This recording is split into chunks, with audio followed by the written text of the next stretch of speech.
In a perfectly competitive industry, every firm takes the price as given. In other words, every firm is what we call a price taker. What this means is that a firm can't unilaterally affect the price in the market. So if a single firm raises its price, consumers are just going to buy from other firms. So a given firm can't unilaterally on its own decide it wants to raise its price, because doing so would result in not being able to sell any of its goods. So if there are many firms that are competing and selling the same product, then this is a pretty good assumption to make. This model where every firm is perfectly competitive makes a lot of underlying assumptions. The first is that there are many small firms and many small consumers. So there isn't a single firm that's selling the vast majority of the given good on the market, and there isn't a single consumer consuming the vast majority of the total quantity consumed on the market. The second assumption is that all of the firms sell the same exact product. If you go back to what we talked about on the previous slide, in order for us to be able to assume that firms are price takers, it has to be that if a single firm raises its price, everybody's going to buy from their competitor. Well, for that to be the case, the goods that they're selling have to be exactly the same. So the firms are selling identical products.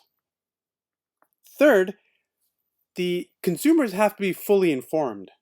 So they need to know exactly what the quality of the products are and what the prices are. So who's selling what at what price has to be fully known to everybody. Otherwise, again, if we go back to this example of a firm raising its price, if a firm raises its price, but the consumers don't know what the competitors are charging, then they wouldn't be able to say, well, you raised your price, so I'm going to go buy from somebody else. So information needs to be complete. So everybody needs to know what the prices are everywhere.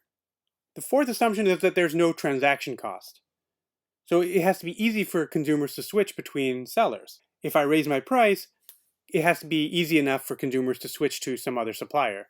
Otherwise, would be able to raise my price and consumers wouldn't switch. As long as I raise my price just a little bit so that it's not worth it for them to bear that transaction cost, they wouldn't switch.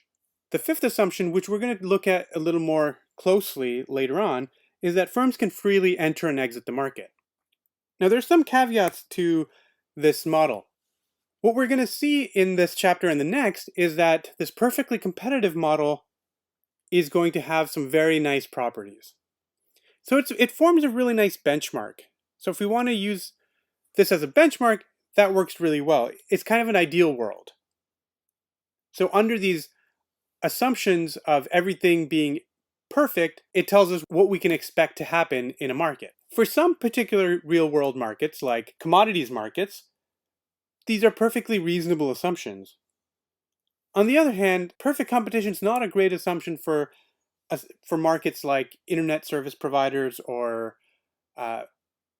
manufacturing, where you need large amount of investment up front and things like that. So what I want you to take away from what I'm telling you right now is that this model we're working with has some assumptions.